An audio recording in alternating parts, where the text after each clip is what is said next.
Most people believe monsters announce themselves. They imagine warning signs, strange noises, threatening looks, a feeling in the gut that says something is wrong. But real monsters don't work like that. They blend in, they watch quietly, and they choose places where people feel safest.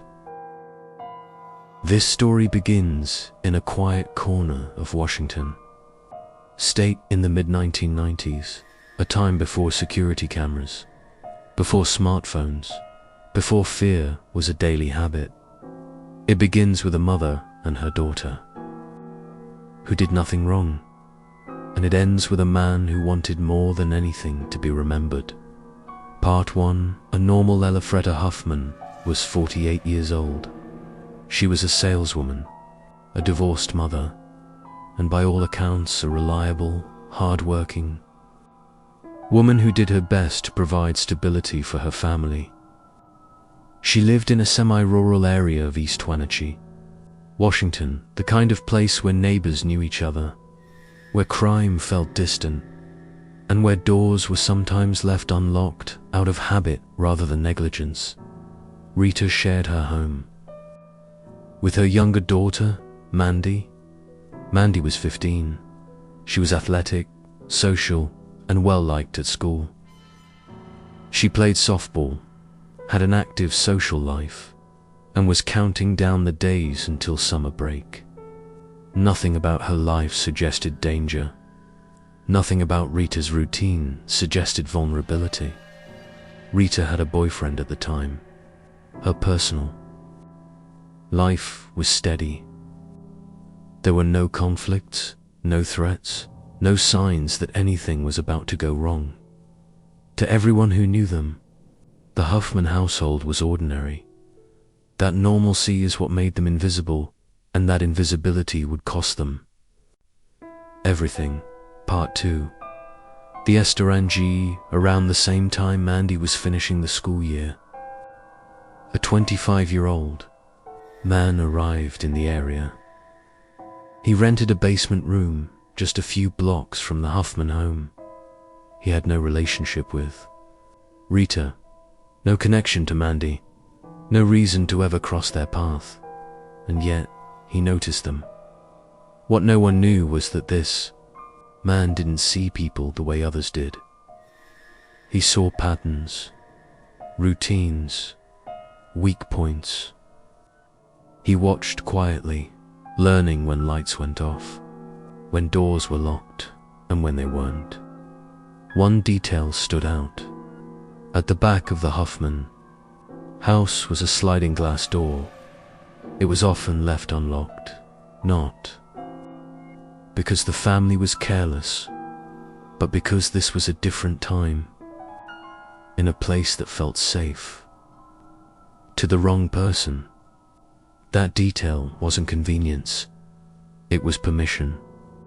Part 3, April 12, 1995. On the evening of April 12, 1995, Rita spoke with her boyfriend on the phone around 10 p.m. It was a normal conversation. Nothing unusual, nothing alarming. They said goodnight, unaware it would be the last time they ever spoke. Later that night, Rita and Mandy settled into their usual routines. They were in separate parts of the house, preparing for bed. Sometime after 11 p.m., the man who had been watching them decided it was time. He entered through the unlocked sliding door. There were no alarms, no barking dogs, no screams heard by neighbors. What happened next would later be described in court, but the full reality of it never truly leaves the walls where it occurred. Rita was attacked first. Mandy fought back. Neither survived. What investigators would later find suggested not a moment of rage, but preparation, control, and time. The killer did not rush. He stayed. Part 4, DISCOVAR Weather, next morning. Concern began with a phone call that went unanswered. Rita's older daughter, Angie, lived elsewhere but spoke regularly with her mother and sister. When neither answered their phone, something completely out of character Angie felt, a growing sense of unease. She drove to the house. The front door was locked. She walked around back. The sliding glass door was open. What Angie saw inside was something no human being should ever have to see. She ran, screaming. Neighbors called police, and within hours, a quiet community became the center of one of the most disturbing murder investigations in Washington state history. Part 5. No. Simple MOTI. From the beginning, detectives knew this was not a robbery. Nothing of value was missing. There was no sign of forced entry. The crime scene told a different story, one of fixation, domination, and deliberate cruelty. This wasn't about money. It wasn't about anger. It was about fulfillment. But finding the person responsible would not be easy. There were no clear fingerprints, no obvious DNA, no immediate suspects. Then came a small detail. Part SIX. The trucker neighbor reported seeing a black Chevrolet pickup truck parked near the Huffman home around 11:30 p.m. on the night of the murders. At first it seemed insignificant, until police learned something else. Around that same time, a police officer noticed a man sitting alone in a black pickup truck not far from the Huffman residence. When the officer approached, the man immediately stepped out and raised his hands, as if expecting to be arrested. The officer questioned him briefly. The man claimed he was just out for a drive. There was no visible crime scene yet, so the officer let him go. Hours later, police would realize how close they had come. Part 7. The SUSP setter. The truck belonged to a 25-year-old man who had recently moved into the area. Police learned he lived in a rented basement room nearby. A woman in the residence told investigators something chilling.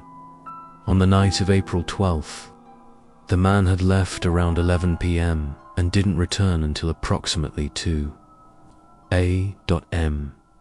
The timeline matched perfectly. Police placed him under surveillance, and soon they saw something they couldn't ignore. The suspect discarded a piece of clothing. It was a ski mask when recovered. It was stained with blood. Lab testing confirmed it belonged to one of the Huffman victims. At that point, the investigation accelerated rapidly. Part 8. The evidence. 2 days later, investigators made another discovery. A large kitchen knife was found hidden in a garbage can near where the suspect's truck had been spotted. The knife was covered in dried blood. It matched a missing knife from the Huffman kitchen. This was no coincidence. This was confirmation. On April 19, 1995, police arrested the suspect without incident. His name was Jack Owens Spillman III. Part NINE. Who was Jack Spillman? Jack Spillman grew up in Eastern Washington. His childhood was unstable. His mother went through multiple marriages. Jack and his siblings never knew their biological fathers. By his teenage years, Jack showed signs of severe antisocial behavior. He struggled in school and dropped out in the 9th grade.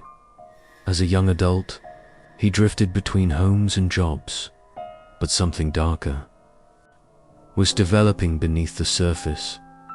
Jack became obsessed with wolves, not symbolically, obsessively. He collected wolf imagery, read about predators, fantasized about hunting humans. He believed himself to be something more than human, something powerful. His criminal record already included burglary, theft, and assault. In 1993, he was charged in a sexual assault case involving a woman he met at a bar. The charges were later dropped due to lack of evidence. But while in jail, Jack talked about violence, about women, about becoming famous. Other inmates later said Jack openly spoke about wanting to be a serial killer, not impulsively, deliberately, while incarcerated. Jack studied. He read books on how criminals get caught and how to avoid it. He learned to remove body hair, to minimize trace evidence, to plan. After his release, he worked various low-skilled jobs, including time as a butcher's apprentice, a detail prosecutors would later emphasize. By the time he entered the Huffman home, this was not an experiment.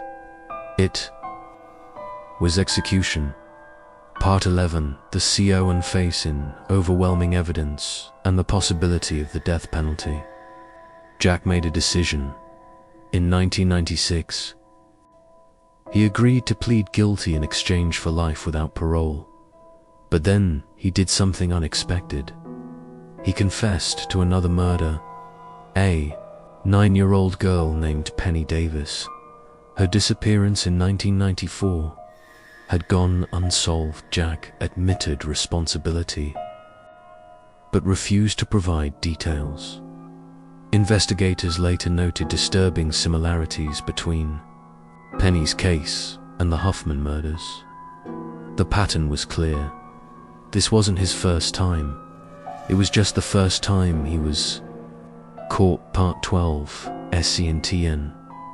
Xianjian, April 30th, 1996. Jack Owen Spillman III pleaded guilty to 3 counts of first-degree murder.